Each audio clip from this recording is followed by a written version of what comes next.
Diasco Foot, le miroir du football de la diaspora congolaise.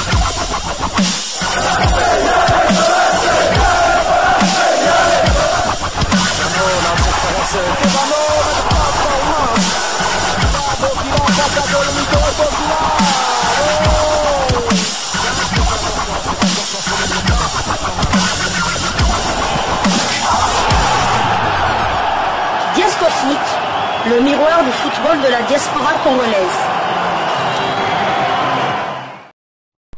Vous êtes sur Diasco Foot, le miroir du football de la diaspora congolaise.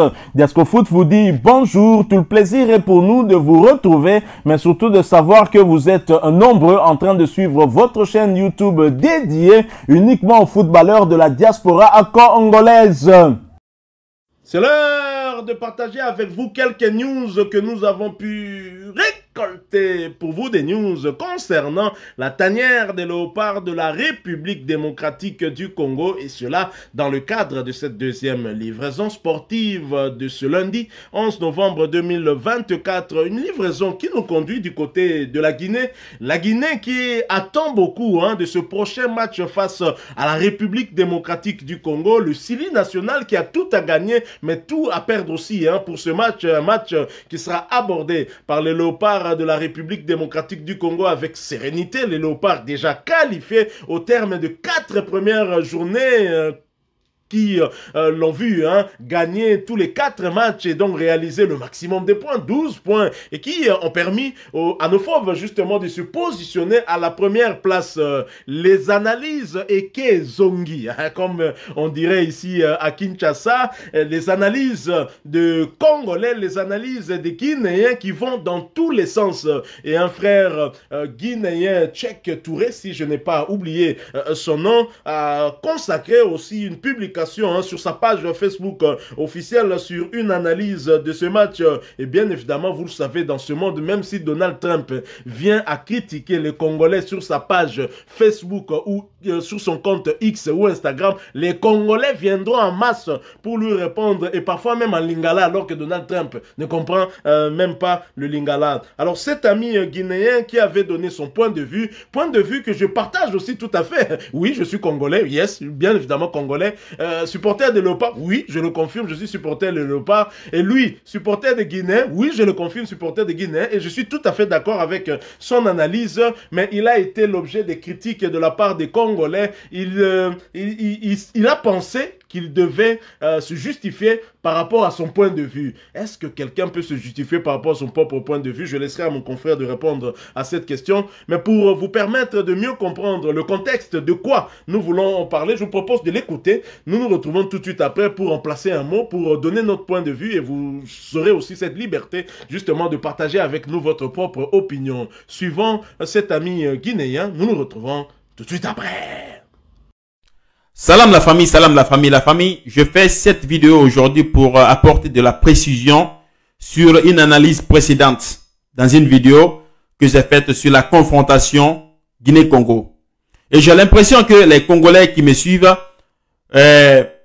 pensent que je suis en train de sous-estimer la force de frappe de l'équipe congolaise. Non, loin de là. Loin de là. Toute personne, tout connaisseur de football ne peut pas s'hasarder de sous-estimer cette année la force de frappe de cette équipe congolaise. Franchement, ils sont en train de réaliser une performance incroyable.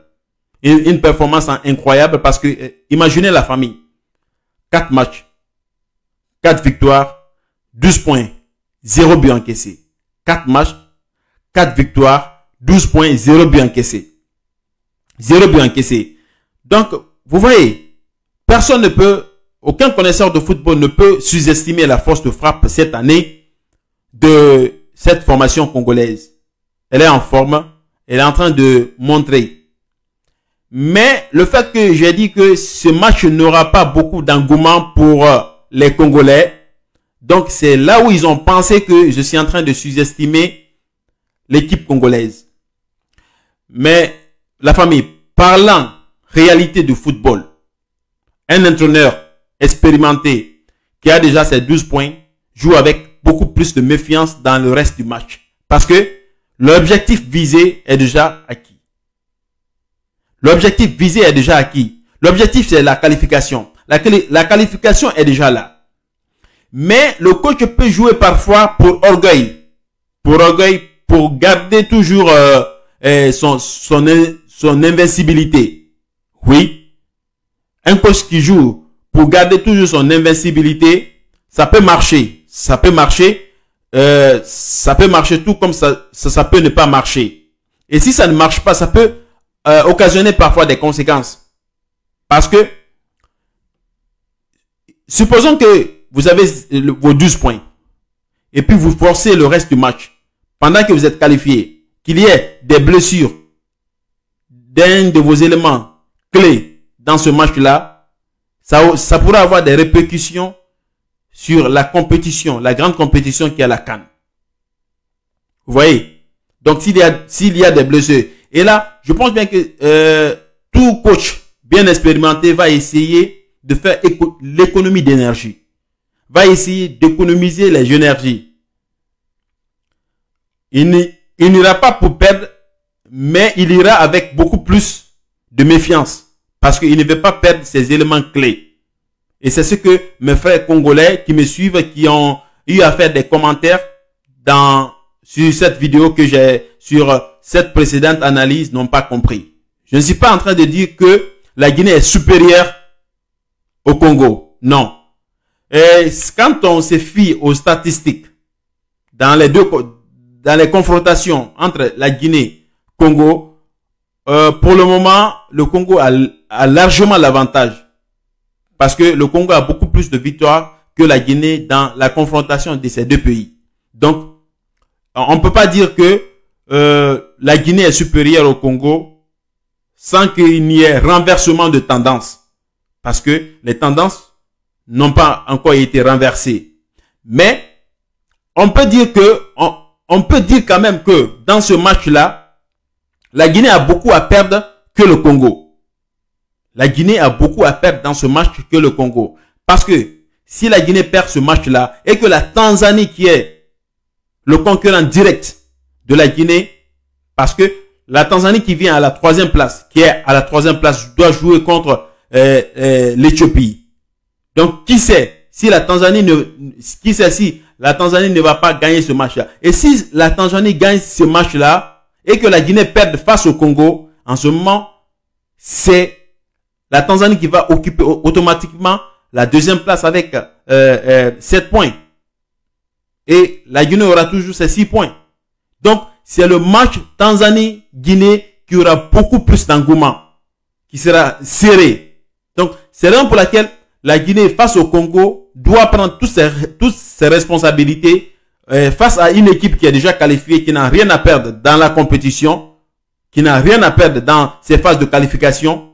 Donc, je me suis dit que c'est la bonne opportunité à profiter. Je ne dis pas que c'est facile, hein. Je ne dis pas que c'est facile parce que l'équipe congolaise n'ira pas dans l'optique de perdre. Non. Je ne dis pas que c'est facile, mais c'est une opportunité. Pourquoi opportunité? Parce que le Congo a déjà son ticket de qualification. Le Congo peut essayer de jouer à l'économie d'énergie. Alors, pour mes frères congolais qui n'ont pas compris le sens de mon analyse, je parle dans ce sens-là. Je ne suis pas en train de dire que l'équipe congolaise ira pour perdre. Je ne suis pas en train de dire que l'équipe guinéenne sera supérieure. Malgré que c'est mon souhait en tant que Guinéen, je souhaite que l'équipe guinéenne soit supérieure sur l'équipe congolaise, mais je ne suis pas en train de dire ça. C'est ce que je souhaite, mais la réalité du terrain en est tout autre. La réalité du terrain en est tout autre. Mais parlant football, un coach qui a déjà ses 12 points joue avec économie d'énergie, joue avec plein de méfiance parce qu'il ne veut pas perdre ses joueurs indispensables. Alors, c'est dans ce sens que je parlais, mes frères congolais. Je pense bien que vous comprendrez. Et le match, c'est le 16 novembre. Le 16 novembre, moi, je souhaite quand même bonne chance à mon équipe et puis on va vous battre. Inch'Allah. On se reprend le 16. Voilà, nous sommes de retour. Hein. Il s'appelle plutôt Tonton Tchèque et non Tchèque Touré. Hein. Vraiment qu'il m'excuse, très cher ami.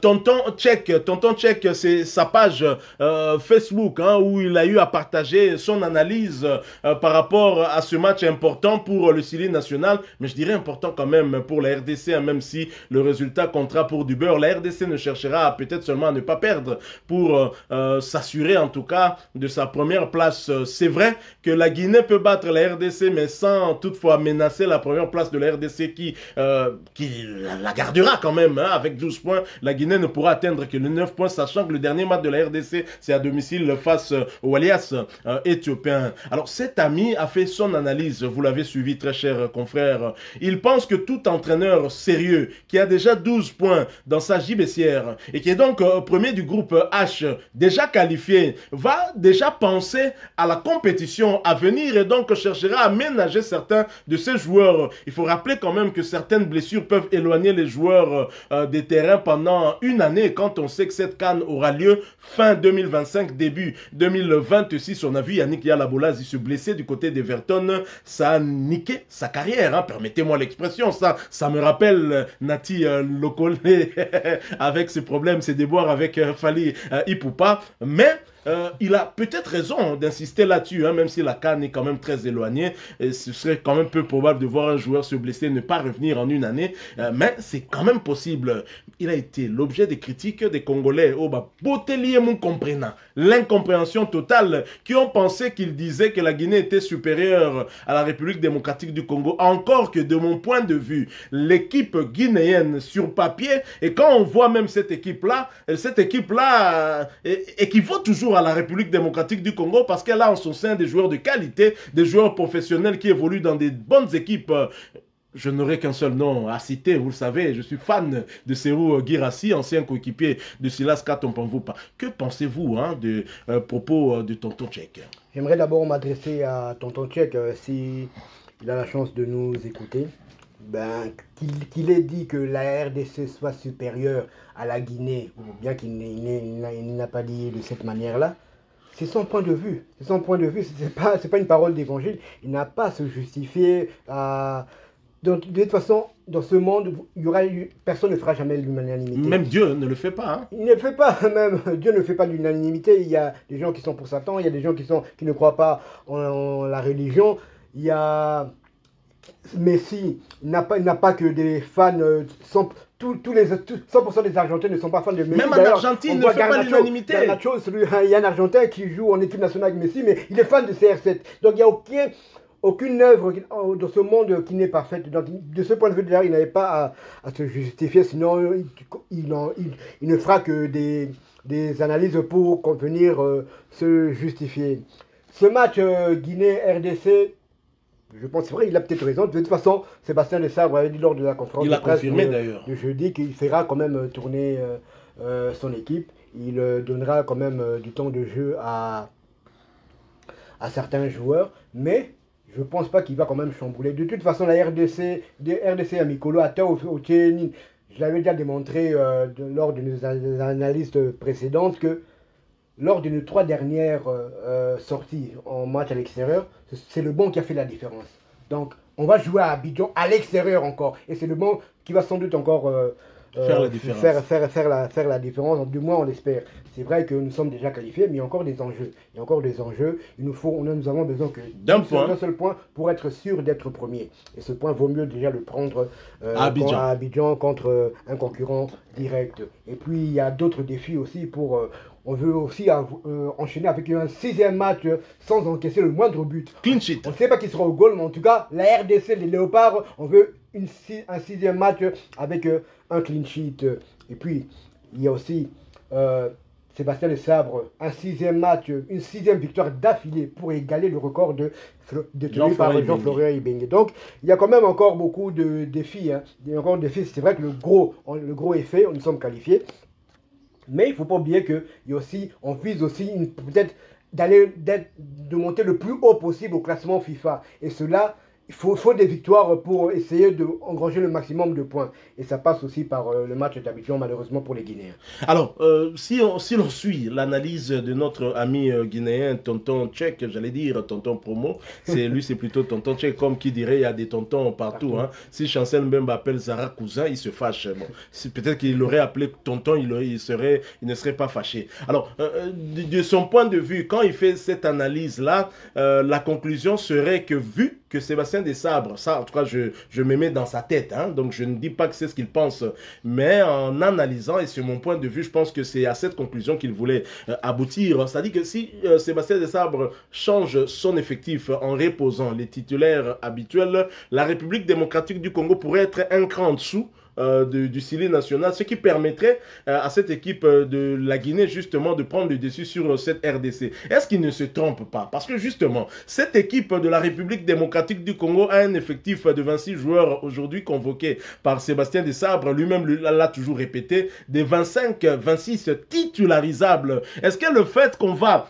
modifier un peu quelques peut-être 3-4 joueurs qui débutent d'habitude les matchs et qui seront peut-être épargnés pour des raisons qu'il a eu à évoquer, qu'on confirme aussi, hein, c'est pas mal bien réfléchi aussi.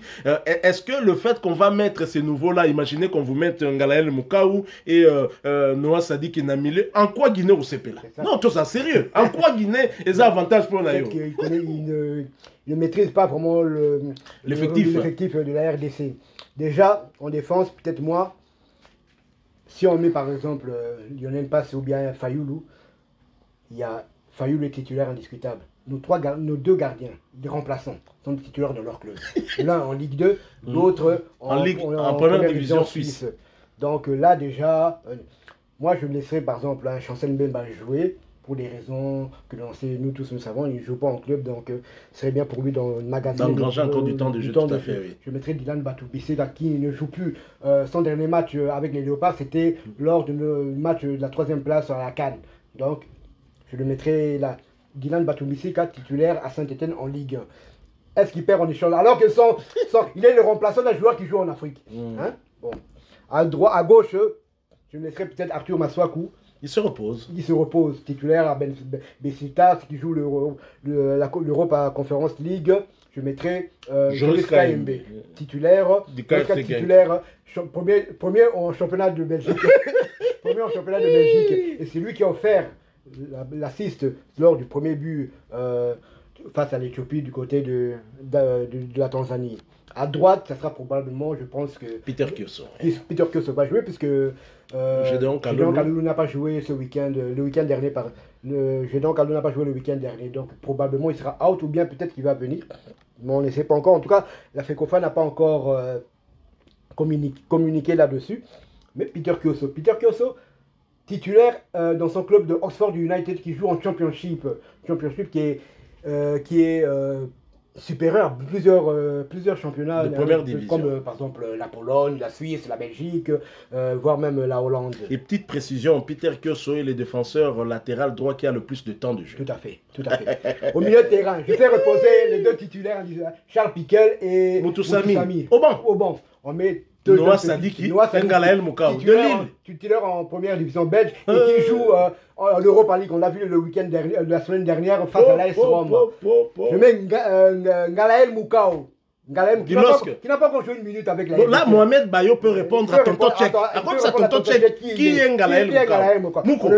On l'appelle Mouko. Peut-être il y aura des confusions. Hein. On l'appelle Mouko là-bas, mais c'est Mukaou. On le met titulaire.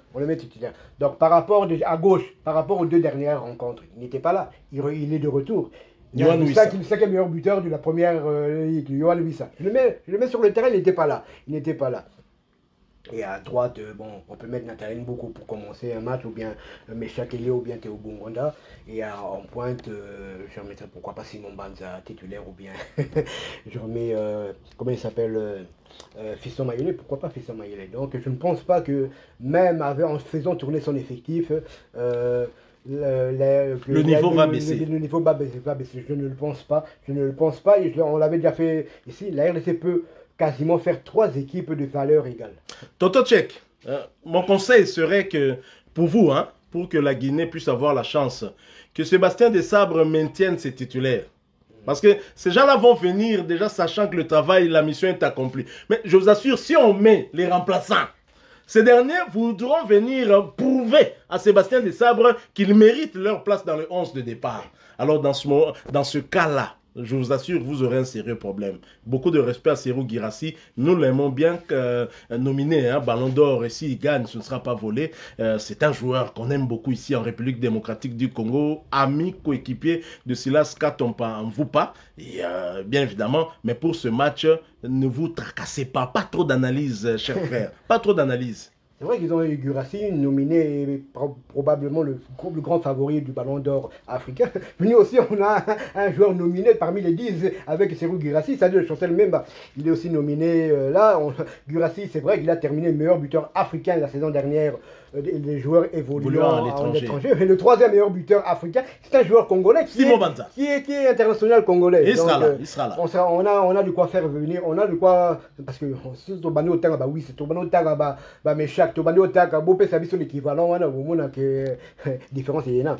Ah, tout à fait. Donc voilà, mais toutefois, bonne chance à vous, nos amis Sili, du Sili national. Si vous nous accompagnez à la CAN, ce ne sera pas volé. Si la Tanzanie nous accompagne, ce ne sera pas volé non plus. Nous n'avons pas de choix à faire entre la Guinée et la Tanzanie. Vous êtes tous des pays frères avec lesquels nous avons des très très bonnes relations. Alors nous sommes arrivés à la fin de cette deuxième livraison sportive de ce lundi 11 novembre 2024. Si vous l'avez aimé, laissez-nous un maximum de j'aime. Merci de partager avec nous en commentaire votre point de vue. Abonnez-vous sur cette chaîne Diasco Foot parce que nous sommes le miroir du football de la diaspora congolaise. N'oubliez pas d'activer la petite cloche de notification histoire de ne plus rien manquer des prochains sujets que nous allons vous proposer encore une fois. Merci à vous avec espoir de vous retrouver bientôt dans un autre sujet d'actualité. En attendant, portez-vous bien. Diasco Foot vous dit au revoir.